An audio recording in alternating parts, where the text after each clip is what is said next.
कितनों का नुकसान हुआ होगा यार।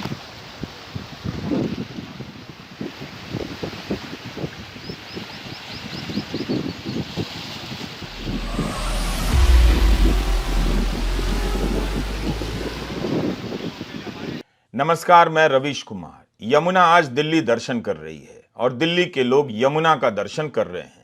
जिस नदी को लेकर दिल्ली बेखबर हो चुकी थी, वो नदी आज दिल्ली की खबर ले रही है। यमुना में पानी का जो लेवल है वो 45 साल के रिकॉर्ड को तोड़ चुका है। 6 सितंबर 1978 को यमुना का जलस्तर 207 मीटर के पार चला गया था। बुधवार को दिल्ली में 208 मीटर के पार चला गया। तो 1978 से लेकर 2023 के बीच हम यमुना को भूलते रहे। वैसे यमुना केवल दिल्ली में नहीं बहती है, पंजाब हरियाणा के कई इलाकों से गुजरती है और वहां भी बाढ़ की स्थिति भयावह है। लेकिन अब देश की सारी समस्याओं को चलकर दिल्ली आना पड़ेगा। उत्तराखंड के भूस्खलन को दिल्ली आना पड़ेगा, हरियाणा की बाढ़ को दिल्ली आना पड़ेगा, असम की बाढ़ को दिल्ली आना पड़ेगा और मणिपुर के लोगों को भी अपनी समस्या बताने के लिए दिल्ली आना पड़ता है ताकि मीडिया में कवरेज हो सके। बस इतना याद रखिएगा, यमुना में बाढ़ नहीं आई है। आपने यमुना की जमीन पर घर बना लिया था, उस घर में यमुना आ गई है।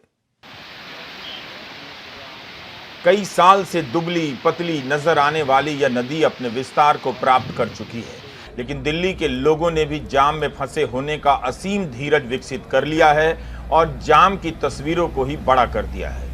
अब तो इतनी आदत पड़ गई होगी कि जाम में ही भोजन की सप्लाई कर दी जाए तो शायद दिल्ली के लोग घर या दफ्तर ही ना जाएं, वहीं रह जाएं। बस कुछ दिनों की बात है, हम यमुना को फिर से भूल ही जाएंगे। कई कॉलोनियों में यमुना का पानी भर गया है, 16,000 लोगों को हटाना पड़ा। दिल्ली के कई फ्लाईओवरों के नीचे और किनारे लोगों को बसाना पड़ा है। दिल्ली में मवेशी चराते हुए लोग कहां दिखते हैं, मगर इन लोगों के साथ उनके मवेशी भी यहां हैं। वैसे बाढ़ तो गंगा, महानंदा, कोसी से सटे कई इलाकों में है, लेकिन मीडिया कवरेज के मामले में दिल्ली को अस्थायी सौभाग्य प्राप्त है। नदियों के किनारे भयंकर कटाव देखे जा रहे हैं। पहले भी कई बार इस तरह की बाढ़ के समय देखे गए हैं। इस बार भी कई जगहों से कई घरों के, मकानों के बह जाने की खबरें हैं, मगर अब आपको दिल्ली में ही सारे संवाददाता बाढ़ की पत्रकारिता करते नजर आ रहे होंगे। असम में 5 लाख लोग बाढ़ से प्रभावित हैं।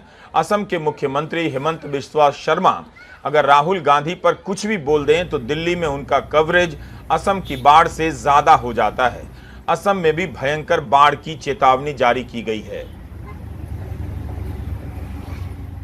इस बीच प्रधानमंत्री नरेंद्र मोदी फ्रांस की यात्रा पर हैं, लेकिन इसका मतलब यह नहीं कि मीडिया रफाल डील को लेकर कवरेज करने लग गया होगा। वैसे खबर तो छपी है कि दासो कंपनी ने तय किया है कि वह अनिल अंबानी की कंपनी से अपना करार खत्म करेगी और दूसरी किसी कंपनी के साथ करेगी। आप देखेंगे कि बाढ़ के बहाने रफाल से जुड़ी उन तमाम खबरों का कितना कम कवरेज होता है जिनका संबंध सौदे की दलाली से रहा है। प्रधानमंत्री नरेंद्र मोदी के फ्रांस दौरे से कुछ दिन पहले फ्रांसीसी इन्वेस्टिगेटिव वेबसाइट मीडिया पार्ट ने खुलासा किया कि पेरिस मजिस्ट्रेट ने भारत सरकार को एक आधिकारिक अनुरोध भेजा है और 2015-16 में हुए सौदे के हिस्से के तौर पर किए गए तमाम भुगतान को लेकर चल रही जांच में सहयोग मांगा है। यान फिलिपिन की रिपोर्ट कहती है कि मजिस्ट्रेट 2 भारतीय जांचों की केस फाइलों का अध्ययन करने में विशेष रुचि रखते हैं।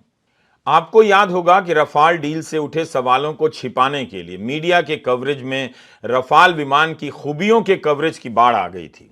यही हाल यमुना में आई बाढ़ को लेकर नजर आएगा। जो मूल सवाल है नदियों के कटाव का, नदियों के अतिक्रमण का, बालू के उत्खनन का, वो सब पीछे रह जाएगा, पीछे ही रहता है। अब एक नया विभाग आ गया है आपदा प्रबंधन का। सारे नेता और मंत्री आपदा प्रबंधन में लग जाएंगे। कोई हेलीकॉप्टर से मुआयना करेगा, कोई रंगीन लाइफ जैकेट पहनकर नाव से बाढ़ का मुआयना करेगा ताकि मीडिया को एक्शन वाली तस्वीरें मिल जाएं। मुख्यमंत्री केजरीवाल जिस सिविल लाइन इलाके में रहते हैं, जहां उनका सरकारी निवास है, वो इलाका भी रिस्क का इलाका है और ऊंचा माना जाता है। वहां भी बाढ़ का पानी घुस आया है। मुमकिन है सिविल लाइन के बहाने कवरेज कुछ ज़्यादा हो जाए, गरीब लोगों की जगह सिविल लाइन की तस्वीरें अखबारों के फ्रंट पेज पर आ जाए। मगर उम्मीद रखनी चाहिए कि मीडिया शायद इस बार बाढ़ को लेकर ईमानदारी से इसके पीछे के कारणों की चर्चा करेगा और इसके साथ साथ गरीब लोग किस तरह से बार बार विस्थापित हो रहे हैं, उनका जीवन किस तरह से प्रभावित हो रहा है, इसके बारे में भी आपको बताएगा। रिंग रोड के किनारे का यह वीडियो बता रहा है कि प्रधानमंत्री आवास योजना के दावों के इस दौर में कौन लोग हैं जो इस वक्त विस्थापित जीवन बिता रहे हैं। सड़कों के किनारे और फ्लाईओवर के नीचे लोगों ने शरण ले ली है। आप उस दिल्ली की आर्थिक स्थिति का भी इन तस्वीरों से मुआयना कर सकते हैं जो आम दिनों में नजर नहीं आती है और भारत को सुपर पावर बता दिया जाता है। दिल्ली केवल नई दिल्ली नहीं है, यह भी एक दिल्ली है जो इस बाढ़ के बहाने आप देखिए।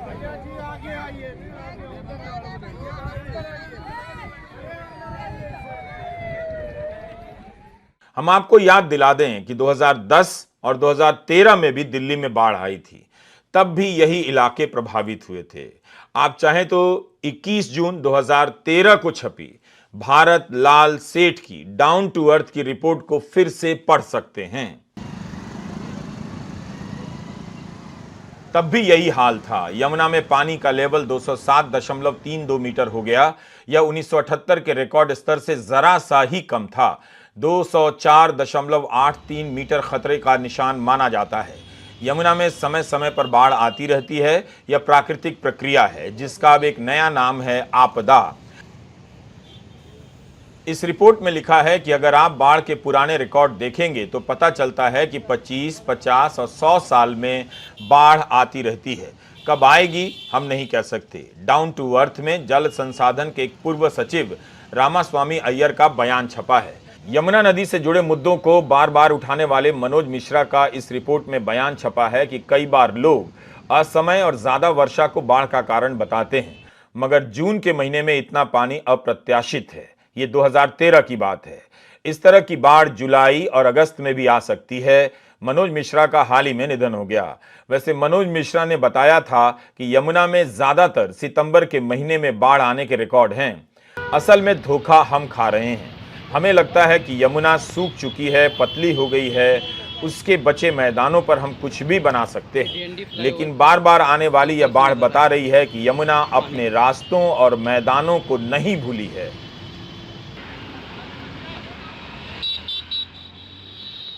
तो जून में बाढ़ आ चुकी है, सितंबर में आती ही रहती है। अब आप जुलाई में यमुना में बाढ़ देख रहे हैं। यमुना का अध्ययन करने वालों ने जो कहा, जैसा कहा, वही हो रहा है। यमुना ने हजारों वर्षों में अपने बहने का एक मैदान बनाया। लोगों ने चंद दशकों में वहां अपना घर बना लिया, अतिक्रमण कर लिया। अब कह रहे हैं कि बाढ़ आ गई है, जबकि आपने, हमने या सरकार ने नदी के घर में अपना घर बना लिया। सब कुछ अध्ययन हो चुका है, रिकॉर्ड हो चुका है, चेतावनियां दी जा चुकी हैं, मगर राहत व बचाव कार्य में नेता अपनी सारी शक्ति लगाकर जनसंपर्क कर ले जाते हैं, तालियां बटोर ले जाते हैं और अगले साल के लिए जनता को उसके हाल पर छोड़ जाते हैं।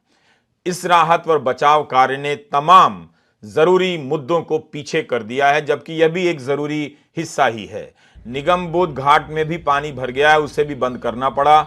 कश्मीरी गेट की हालत बहुत खराब बताई जा रही है। अंतर्राज्यीय बस अड्डे में पानी भर गया है और कई बसों को रद्द करना पड़ा है। अब यह समस्या इतनी विकराल हो चुकी है कि मुख्यमंत्री की अपील पर आप ध्यान दीजिए। वे कह रहे हैं कि लोग एक दूसरे की मदद करें। उन्होंने लिखा है कि यमुना का जलस्तर लगातार बढ़ रहा है। अब पानी 208.46 मीटर पर पहुंच गया है। बढ़ते हुए जलस्तर के कारण यमुना के आसपास की सड़कों पर पानी आ गया है। आपसे अनुरोध है कि इन रास्तों पर न जाएं। जिन आबादी वाले इलाकों में पानी भरा है वहां से लोगों को निकाला जा रहा है। वहां रहने वालों से अनुरोध है कि प्रशासन का सहयोग करें। लोगों की जान बचाना सबसे जरूरी है। पिछले महीने माता ललिता देवी ट्रस्ट के नेतृत्व में हजारों वॉलंटियर ने यमुना के किनारे मानव श्रृंखला बनाई थी ताकि यमुना के प्रदूषण को दिल्ली वालों की नजरों के सामने लाया जा सके। मनोज मिश्रा ने बार बार चेतावनी दी थी कि यमुना को लेकर हमें अपना नजरिया बदलने की जरूरत है। यमुना केवल दिल्ली में नहीं है, उसके किनारों का अतिक्रमण हो चुका है। सरकारें अतिक्रमण तक नहीं रोक सकी, केवल इसे मशीन से साफ कर आप प्रदूषण मुक्त नहीं कर सकते हैं। यमुना को उसका मैदान लौटाना होगा ताकि वो अपने तरीके से भी खुद की सफाई करती रहे। हथिनी कुंड से लेकर ओखला के बीच की दूरी 220 किलोमीटर के करीब है। इतना लंबा दायरा है। हम चंद किलोमीटर की चिंता कर वहां एसटीपी मशीनें लगाकर यमुना को प्रदूषण से नहीं बचा सकते हैं। फिलहाल दिल्ली को समझ नहीं आ रहा है कि जाम की समस्या बड़ी है या बाढ़ की। इसलिए हम दिल्ली के वीडियो दिखाते हुए हिमाचल प्रदेश और उत्तराखंड के कुछ समाचार भी आपको सुनाना चाहते हैं। हमारे पास संसाधनों की अपनी सीमा है, तो जो तस्वीरें हैं उन्हीं के जरिए हम आपको आगे की खबर बताते रहेंगे।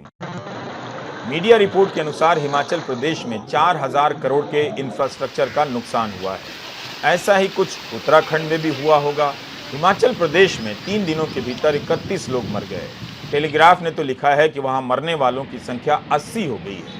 वहां से आने वाली तस्वीरों में देखा जा रहा है कि कारें बह रही हैं, मकान बह रहे हैं, सड़कें बह जा रही हैं। उत्तराखंड में भी विकास बहने लगा है। विकास के नाम पर जो सड़कें बनी थीं वो क्षतिग्रस्त हो गई हैं। कई 100 सड़कों को बंद करना पड़ा। बद्रीनाथ हाईवे बंद है। पंजाब में सतलुज और घग्गर नदी का पानी इतना बढ़ गया कि किनारे बनी यूनिवर्सिटी के 3000 छात्रों को निकालना पड़ा। हरियाणा के अंबाला, कुरुक्षेत्र, पंचकुला में बाढ़ के कारण कई ट्रेनों को बंद करना पड़ा है। हरियाणा में 10 लोगों की मौत हो चुकी है। तो ये इस बाढ़ का प्रकोप है। जान माल और बुनियादी ढांचों का भयंकर नुकसान हुआ है। बारिश का 1 महीना विकास की बोगस राजनीति के 11 महीनों पर भारी पड़ गया है।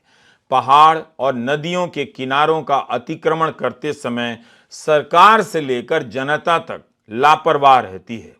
सबको लगता है कि कोई देख नहीं रहा है और अब हाल यह है कि देखा नहीं जा रहा है। नमस्कार, मैं रवीश कुमार।